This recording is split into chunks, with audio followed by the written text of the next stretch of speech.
Good morning. ಬೆಳಗ್ಗೆನೇ ಸ್ನಾನ ಗಿನ ಎಲ್ಲ ಆಯಿತು. ಸೊ ಎಕ್ಸಸೈಸ್ ಮಾಡೋಣ ಅಂತ ಬಂದಿದ್ದೀನಿ. ವೆಯ್ಟ್ ಚೆಕ್ ಮಾಡೋಣ ಅಂತ ಅಂದ್ಕೊಂಡೆ. ಎಲ್ಲಿ ಸ್ನಾನ ಮಾಡ್ಕೊಂಡಿದ್ದೀನಲ್ಲ, ತಲೆಗೆ ಸ್ವಲ್ಪ ವೆಯ್ಟ್ ಜಾಸ್ತಿನೇ ತೋರಿಸುತ್ತೆ, ಒಂದು ಅರ್ಧ kg ಜಾಸ್ತಿನೇ ತೋರಿಸುತ್ತೆ. ಸೊ ಅದಕ್ಕೋಸ್ಕರ ಬೇಡ ಅಂತ ಅಂದ್ಕೊಂಡಿದ್ದೀನಿ. ವಾಯ್ಸ್ ಚೇಂಜ್ ಆಗ್ತಾ ಇದೆ, ಫುಲ್ ಗಂಟಲೆಲ್ಲ ನೋವಾಗ್ತಿದೆ. ಓಕೆ, ಒಂದು ಅರ್ಧ ಗಂಟೆ ಇದೆ ಅಷ್ಟೇ. 5:53 ಆಯಿತು, 33 ಆಯಿತು. ಎಕ್ಸಸೈಸ್ ಮಾಡಬೇಕು. ನಿನ್ನೆ ಸಹ ಮಾಡಲಿಲ್ಲ. ನಿನ್ನೆ ಮಾಡದಿರೋದಕ್ಕೆ ಬೆಳಗ್ಗೆ ಬೇಗನೆ ಎಚ್ಚರ ಆಗೋಯಿತು. 4:45 ಎಚ್ಚರ ಆಗೋಯಿತು. ಸ್ನಾನ ಮಾಡಿಕೊಂಡು ಇವಾಗ ಬಂದು ಎಕ್ಸಸೈಸ್ ಮಾಡಬೇಕು. ತುಂಬ ಜನ ಕೇಳ್ತಾ ಇದ್ದಾರೆ, ಅಕ್ಕ ಎಕ್ಸಸೈಸ್ ತೋರಿಸಿ ಅಂತ. ತೋರಿಸ್ತೀನಿ ಅಪ್ಪ, ಒಂದು ಸ್ವಲ್ಪ ಟೈಮ್ ಕೊಡಿ, ತೋರಿಸ್ತೀನಿ. ಸ್ವಲ್ಪ ಲೇಟ್ ಆಗುತ್ತೆ, ಖಂಡಿತ ತೋರಿಸ್ತೀನಿ ನಾನು.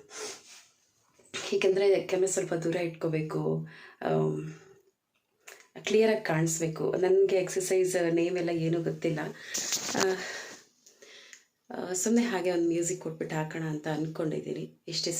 ಎಷ್ಟೆಷ್ಟು ಡಿಪ್ಸ್ ಮಾಡ್ತೀನಿ ಅನ್ನೋದನ್ನು ಸಹ ಹೇಳ್ಕೊಂಡು ಹಾಕೋಣ ಅಂತ ಅಂದ್ಕೊಂಡಿದ್ದೀನಿ. ನೋಡೋಣ. ಓಕೆ, ಇವಾಗ ಸಿಂಪಲಾಗಿ ಎಕ್ಸಸೈಸ್ ಮಾಡೋಣ. ನೆನ್ನೆ ಕೂಡ ಮಾಡಲಿಲ್ಲ. ಆ್ಯಕ್ಚುಲಿ ನೆನ್ನೆ ಮಾಡೋಕ್ಕಾಗಿಲ್ಲ, ನನ್ನ ಕೈಯಲ್ಲಿ ಮಾಡೋಕ್ಕೆ ಆಗಲಿಲ್ಲ. ಎಷ್ಟೇ ಚಾಲೆಂಜ್ ಮಾಡಿಕೊಂಡ್ರು ದೇಹಕ್ಕೆ ರೆಸ್ಟ್ ಅನ್ನೋದು ಬೇಕಲ್ವಾ. ಸೊ ಅದಕ್ಕೋಸ್ಕರ ರೆಸ್ಟ್ ಕೊಟ್ಟೆ ನೆನ್ನೆ, ಇರಲಿ ಅಂತ ಹೇಳಿ. ಫಸ್ಟ್ ಟೈಮ್ ನಾನು ತಪ್ಪಿಸಿರೋವಂಥದ್ದು ಎಕ್ಸಸೈಸು. ನನ್ನ ಈ ಒಂದು ವೆಯ್ಟ್ ಲಾಸ್ ಜರ್ನಿಯಲ್ಲಿ ಫಸ್ಟ್ ಟೈಮ್ ನಾನು ತಪ್ಪಿಸಿರೋವಂಥದ್ದು. ಆದರೂ ವಾಕಿಂಗ್ ಎಲ್ಲ ಏನೂ ಬಿಟ್ಟಿಲ್ಲ, ಎಲ್ಲ ಮಾಡಿದೆ. ವ್ಯಾಯಾಮ ಒಂದು ತಪ್ಪೋಯಿತು ನೆನ್ನೆ. ಏನೋ ಕಳ್ಕೊಂಡಾಗೆ ಅನ್ನೋ ಥರ ಅನ್ನಿಸ್ತಾ ಇದೆ. ಮಿಸ್ ಮಾಡಿಬಿಟ್ನಲ್ಲ, ಒಂದು ಸತಿನೂ ಮಿಸ್ ಮಾಡಬಾರ್ದು ಅಂತ ಅಂದ್ಕೊಂಡಿದ್ದೆ, ಮಿಸ್ ಮಾಡಿಬಿಟ್ನಲ್ಲ ಅಂತ ಅನ್ನಿಸ್ತಾ ಇದೆ. ಓಕೆ, ಟೈಮ್ ಆಯಿತು. ಮಾತಾಡ್ಕೊಂಡಿದ್ರೆ ಎಕ್ಸಸೈಸ್ಗೆ ಟೈಮಾಗಿ ಹೋಗ್ಬಿಡುತ್ತೆ. ಆದರೂ ಒಂದು ಸತಿ ವೆಯ್ಟ್ ಚೆಕ್ ಮಾಡ್ತೀನಿ ಎಷ್ಟಿದೆ ಅಂತ, ಯಾಕಂದರೆ ಅದು ರೂಢಿ ಆಗೋಗ್ಬಿಟ್ಟಿದೆ ನನಗೆ. ಒಂದು ನಿಮಿಷ.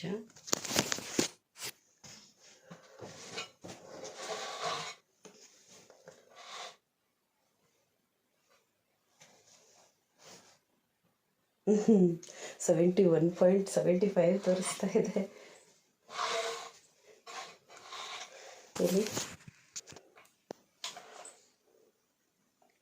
72.40.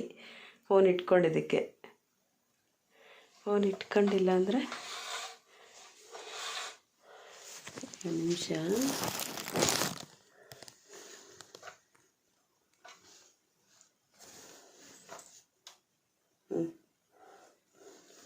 ಹತ್ತಿರ 1 kg ಜಾಸ್ತಿ ತೋರಿಸ್ತಾ ಇದೆ.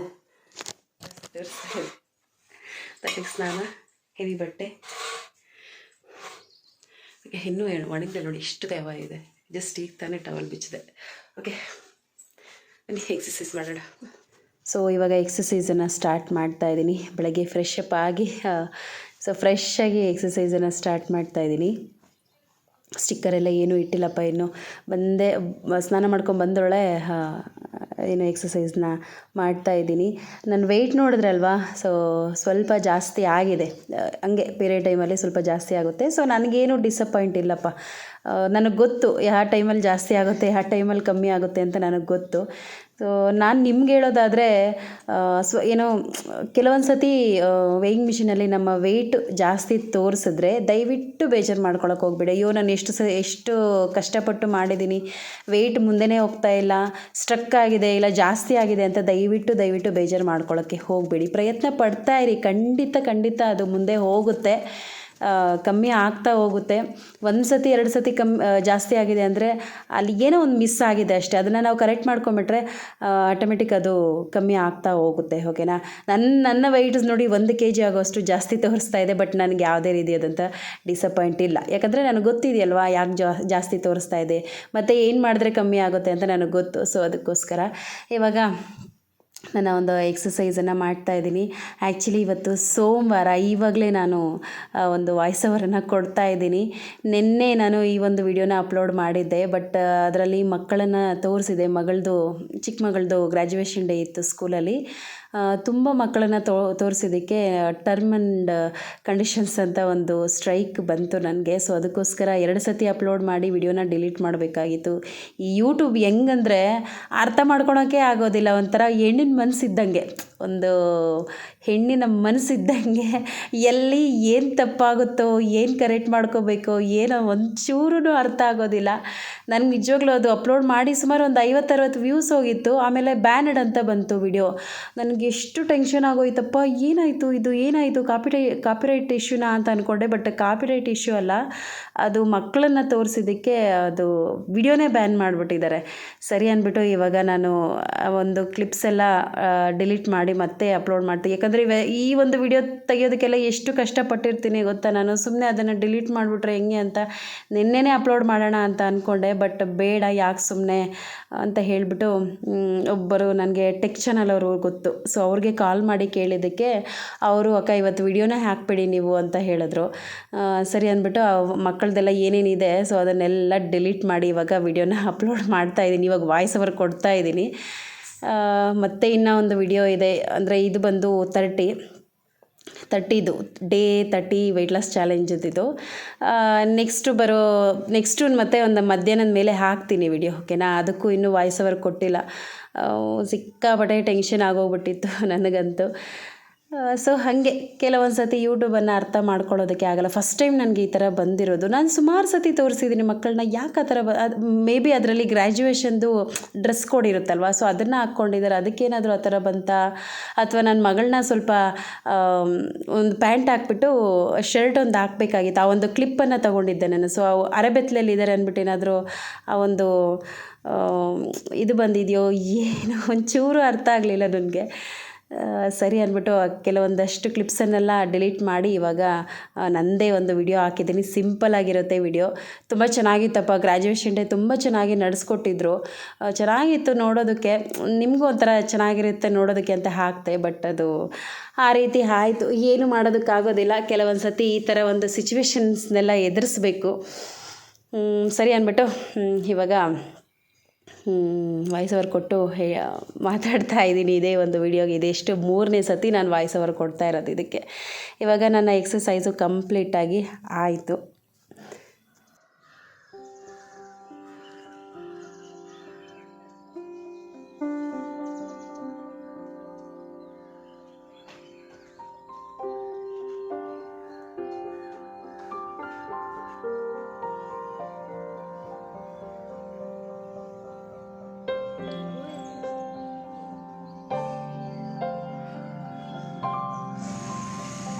ಎಕ್ಸಸೈಸ್ ಆದಮೇಲೆ ಒಂದು ಸ್ವಲ್ಪ ಹೊತ್ತು ನಮ್ಮ ಒಂದು ಪುಟ್ಟ ಗಾರ್ಡನ್ ಕಡೆ ಹೋದೆ. ತಣ್ಣ ಗಾಳಿ ಬೀಸ್ತಾ ಇರುತ್ತೆ ಅಲ್ವಾ. ಸೊ ಅದಕ್ಕೋಸ್ಕರ ಚೆನ್ನಾಗಿರುತ್ತೆ. ಈ ಎಕ್ಸಸೈಸ್ ಎಲ್ಲ ಮಾಡಾದಮೇಲೆ ಒಂದು ಸ್ವೆಟ್ ಆಗಿರುತ್ತಲ್ವ, ತಣ್ಣ ಗಾಳಿಯಲ್ಲಿ ನಿಂತ್ಕೊಂಡ್ರೆ ಎಷ್ಟು ಚೆನ್ನಾಗಿರುತ್ತೆ ಗೊತ್ತಾ.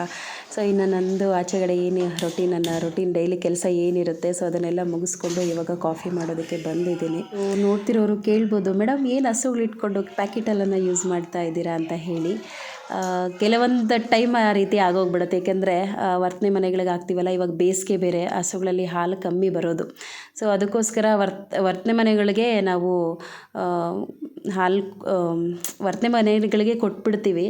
ಬಟ್ ನಮಗಿಲ್ಲದೆ ಇದ್ದ ಟೈಮಲ್ಲಿ ಒಂದು ಪ್ಯಾಕೆಟ್ ಹಾಲನ್ನೇ ಯೂಸ್ ಮಾಡೋ ಅಂಥದ್ದು. ಸೊ ಅದಕ್ಕೋಸ್ಕರ ನಾನು ಪ್ಯಾಕೆಟ್ ಹಾಲನ್ನು ಯೂಸ್ ಮಾಡ್ತಾಯಿದ್ದೀನಿ. ನಂತರ ಬಂದು ನನ್ನ ಫೇವ್ರೆಟ್ ಸಾಂಬಾರನ್ನು ರೆಡಿ ಮಾಡ್ತಾಯಿದ್ದೀನಿ. ಏನಪ್ಪ ಅಂದರೆ ಹಲಸಿನ ಬೀಜ ಹಾಗೆ ಉಸ್ತಿಕಾಯಿ ಮತ್ತು ಒಂದಷ್ಟು ತರಕಾರಿ ಹಾಕಿಬಿಟ್ಟು ಸಾಂಬಾರನ್ನು ಮಾಡ್ತಾಯಿದ್ದೀನಿ. ಎಷ್ಟು ಹೆಲ್ತಿ ಫುಡ್ಡು ಗೊತ್ತಾ ಇದು. ಸುಮಾರು ಒಂದು 7-8 ರೀತಿಯಾದಂಥ ತರಕಾರಿ ಹಾಕಿದ್ದೀನಿ. ಆ ಒಂದು ಉಸ್ತಿಕಾಯಿ ಮತ್ತು ಆ ಒಂದು ಹಲಸಿನ ಬೀಜ. ಯಾರ್ಯಾರೆಲ್ಲ ತಿಂತೀರಪ್ಪ ಹಲಸಿನ ಬೀಜನ ನನಗೆ ಕಮೆಂಟ್ ಮೂಲಕ ತಿಳಿಸಿ. ನಮ್ಮ ಮನೇಲಿ ಎಲ್ಲ ಬಾರಿಸ್ತೀವಿ ನಾವು, ಎಲ್ಲನೂ ತಿಂತೀವಿ. ನಂತರ ಬಂದು ಒಂದು 3 ಥರ ಬೇಳೆ ಹಾಕಿಬಿಟ್ಟು ಮಾಡ್ತಾಯಿದ್ದೀನಿ. ತೊಗರಿ ಬೇಳೆ ಮತ್ತು ಹುರುಳಿಕಾಳು ಮತ್ತು ಒಂದು ಸ್ವಲ್ಪ ಹೆಸರು ಕಾಳು ಇವೆಲ್ಲ ಹಾಕಿಬಿಟ್ಟು ಮಾಡ್ತಾಯಿದ್ದೀನಿ. ಇನ್ನು ಅಡುಗೆ ಮಾಡ್ತಾನೆ ನನ್ನ ಒಂದು ಕೆಲಸ ಏನಿರುತ್ತೆ ಅದನ್ನು ಮುಗಿಸ್ಕೊಳ್ತಾ ಇರ್ತೀನಿ. ಬಿದ್ದಿರೋಂಥ ಪಾತ್ರೆಗಳನ್ನೆಲ್ಲ ವಾಶ್ ಮಾಡ್ಕೊಳ್ತಾ ಇರ್ತೀನಿ. ಬನ್ನಿ ಒಂದು ಡಿಟಾಕ್ಸ್ ಡ್ರಿಂಕನ್ನು ತೋರಿಸ್ತೀನಿ ನಿಮಗೆ. ಇವಾಗ ಆಲೋವೆರಾ ಜೆಲ್ಲನ್ನು ಯೂಸ್ ಮಾಡಿಕೊಂಡು ಒಂದು ಡಿಟಾಕ್ಸ್ ಡ್ರಿಂಕನ್ನು ರೆಡಿ ಮಾಡ್ಕೊಳ್ತೀನಿ. ತುಂಬಾ ಒಳ್ಳೆಯದು ನಮ್ಮ ದೇಹಕ್ಕೆ ಈ ಒಂದು ಆಲೋವೆರಾ ಜೆಲ್ಲು. ನಮ್ಮ ಒಂದು ಕೂದಲಿಗಾಗಿರಲಿ ಅಥವಾ ನಮ್ಮ ಸ್ಕಿನ್ನಿಗಾಗಿರಲಿ ಮತ್ತು ಜೀರ್ಣಕ್ಕೆ ಎಲ್ಲ ತುಂಬ ಒಳ್ಳೆಯದು ಮತ್ತು ತುಂಬ ಚೆನ್ನಾಗಿ ಡಿಟಾಕ್ಸ್ ಮಾಡುತ್ತೆ ನಮ್ಮ ದೇಹನ. ಸೊ ಇವಾಗ ಸಿಂಪಲಾಗಿ ಏನೂ ಇಲ್ಲಪ್ಪ, ಒಂದು ಸ್ವಲ್ಪ ಹನಿ ಟೇಸ್ಟ್ಗೋಸ್ಕರ, ಸ್ವಲ್ಪ ಕಹಿ ಇರುತ್ತೆ. ಸೊ ಆ ಒಂದು ಕಾರಣಕ್ಕೋಸ್ಕರ ನೋಡಿ ಈ ಎಲ್ಲೋ ಇರುತ್ತಲ್ವಾ. ಸೊ ಇದು ಆದಷ್ಟು ನಾವು ಇಂಗ್ರೀಡಿಯೆಂಟ್ಸು ಏನಪ್ಪ ಅಂದರೆ ಈ ಒಂದು ಜೆಲ್ಲು ಮತ್ತು ಹನಿ ಹಾಗೆ ಲೆಮನ್ ಸ್ವಲ್ಪ ಟೇಸ್ಟ್ಗೋಸ್ಕರ ಅಷ್ಟೇ. ಬನ್ನಿ ಏನು ಇದನ್ನು ಸಿಂಪಲಾಗಿ ರುಬ್ಬಿಕೊಂಡು ಆಲೋವೆರಾನ ಉಪಯೋಗಿಸ್ಕೊಂಡು ಒಂದೊಳ್ಳೆ ಡಿಟಾಕ್ಸ್ ಡ್ರಿಂಕನ್ನು ರೆಡಿ ಮಾಡ್ತಾ ಇದ್ದೀನಿ. ಇದರಷ್ಟು ನಮ್ಮ ಒಂದು ಹೆಲ್ತ್ಗೆ ಬೇಕಾಗಿರುವಂಥ ಬೆನಿಫಿಟ್ಸು ಇದು ಬೇರೆ ಯಾವುದ್ರಲ್ಲೂ ಇಲ್ಲ. ಅಷ್ಟು ಒಳ್ಳೆ ಒಂದು ಏನು ಆಲೋವೆರಾ ಅಂತಲೇ ಹೇಳ್ಬೋದು. ಇದಕ್ಕೆ ಆಯುರ್ವೇದಿಕಲ್ಲಿ ಒಂದು ಒಳ್ಳೆಯ ಸ್ಥಾನ ಇದೆ ಗೊತ್ತಾ. ತುಂಬಾ ಒಳ್ಳೆಯದು ನಮ್ಮ ದೇಹಕ್ಕೆ ಇದು. ನಮ್ಮ ಮುಖಕ್ಕಾಗಿರಲಿ, ನಮ್ಮ ಹೇರ್ಸ್ಗಾಗಿರಲಿ, ಅಥವಾ ನಾವು ಕುಡಿಯೋದಕ್ಕಾಗಿರಲಿ, ತಿನ್ನೋದಕ್ಕಾಗಿರಲಿ ತುಂಬಾ ಒಳ್ಳೆಯದು ಈ ಒಂದು ಆಲೋವೆರಾ ಜೆಲ್ಲು. ಸಿಂಪಲಪ್ಪ, ಏನೂ ಇಲ್ಲ. ಅದನ್ನು ಜೆಲ್ಲನ್ನು ಕಟ್ ಮಾಡಿ ಹಾಕ್ಕೊಂಡೆ. ಆನಂತರ ಅದಕ್ಕೆ ಒಂದು ಸ್ವಲ್ಪ ನೀರನ್ನು ಹಾಕಿಬಿಟ್ಟು ನುಣ್ಣಗೆ ಪೇಸ್ಟ್ ಮಾಡಿಕೊಂಡೆ.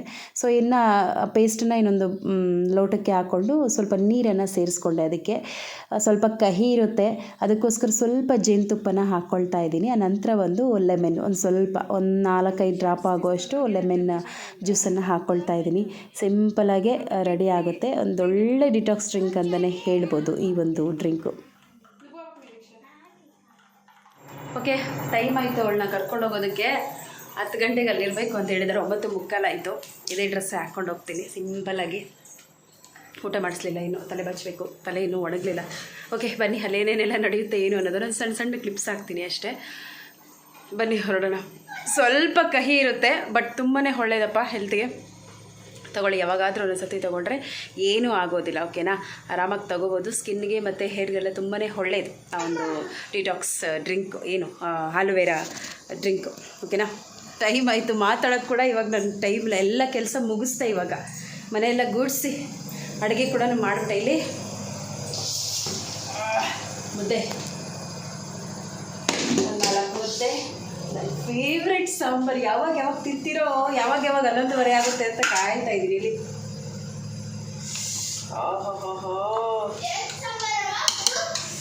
ಹಲಸಿನ ಬೀಜ, ಸೌತೆಕಾಯಿ, ಮೂಲಂಗಿ, ಆಮೇಲೆ ನುಗ್ಗೆಕಾಯಿ ಎಲ್ಲ ಹಾಕ್ಬಿಟ್ಟು ಸೂಪರ್ ಡೂಪರ್ ಆದಂಥ ಸಾಂಬಾರು ಮಾಡಿದ್ದೀನಿ. ಟೇಸ್ಟು ಇವಾಗಲೇ ಗೊತ್ತಾಗ್ತಾ ಇದೆ. ಆವಾಗಲೇ ಒಂಚೂರು ಒಂದು ಡ್ರಾಪ್ ಆಗೋಷ್ಟು ಟೇಸ್ಟ್ ಮಾಡಿದೆ. ಸಕ್ಕದಾಗಿದೆ. ಓಕೆ, ಟೈಮ್ ಆಯಿತು.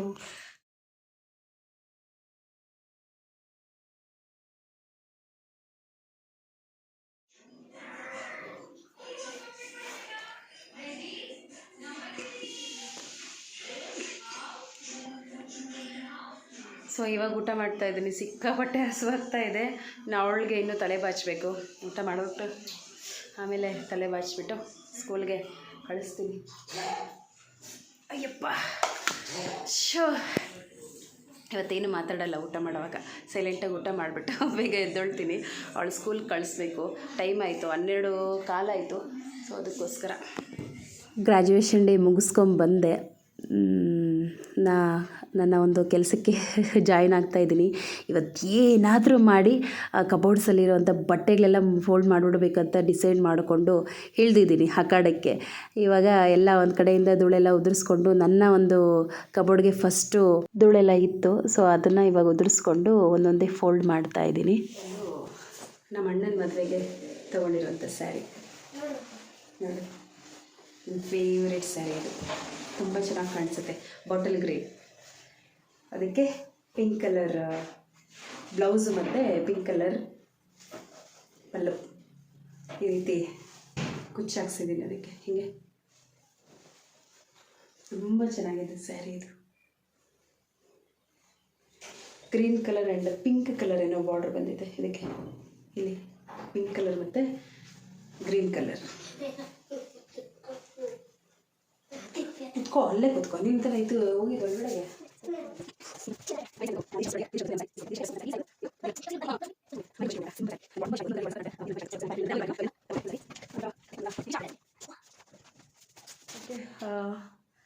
ಇಷ್ಟು ಫೋಲ್ಡ್ ಮಾಡಿಟ್ಟಿದ್ದೀನಿ. ಇನ್ನು ಕೆಳಗಡೆ ಎಲ್ಲ ಇದ್ದಾವೆ, ತೋರಿಸೋದಿಲ್ಲ. ಎಲ್ಲ ಚಿದ್ರ ಬದಲಾಗ. ಇನ್ನು ಕೆಳಗಡೆ ಇರೋವೆಲ್ಲ ಫೋಲ್ಡ್ ಮಾಡಬೇಕು. ಫಸ್ಟ್ ಇವಾಗ ಹಸ್ಬೆಂಡ್ ಬಟ್ಟೆಗಳನ್ನ ಫೋಲ್ಡ್ ಮಾಡಿಬಿಡ್ತೀನಿ, ಆಮೇಲೆ ನನ್ನ ಬಟ್ಟೆಗಳನ್ನ ಫೋಲ್ಡ್ ಮಾಡ್ತೀನಿ. ಓಕೆ, ಸಾಕಾಯಿತು. ಈ ಕಡೆಯಿಂದ ಎಲ್ಲ ಕ್ಲೀನ್ ಮಾಡಿದೆ. ಅಂದರೆ ಈ ಒಂದು ರೂಮಲ್ಲಿ ಮಾತ್ರ, ಈ ಒಂದು ರೂಮಲ್ಲಿರೋಂಥ ಕಬೋರ್ಡ್ಸ್ ಎಲ್ಲ ಒಂದು ಕಡೆಯಿಂದ ಕ್ಲೀನ್ ಮಾಡಿದೆ. ಇಲ್ಲಮ್ಮ ಹೇಳಿ ಕೆಳಗಡೆ ದಿಗೋ. ಒಂದು ನಿಮಿಷ ತೋರಿಸ್ತೀನಿ ಯಾವ ಥರ ಕ್ಲೀನ್ ಮಾಡಿದ್ದೀನಿ. ಕಷ್ಟಪಟ್ಟು ಕ್ಲೀನ್ ಮಾಡಿದ್ದೀನಪ್ಪ, ತೋರಿಸ್ತಾ ಇದ್ರೆ ಹೆಂಗೆ. ಇಲ್ಲಿ ಎಲ್ಲ ಗಜಿಬಿಜಿ ಮಾಡಾಕ್ಬಿಟ್ಟಿದ್ರು. ಇದೆಲ್ಲ ಕ್ಲೀನ್ ಮಾಡಿದ್ದೀನಿ. ನಂತರ ಬಂದು ಇಲ್ಲಿ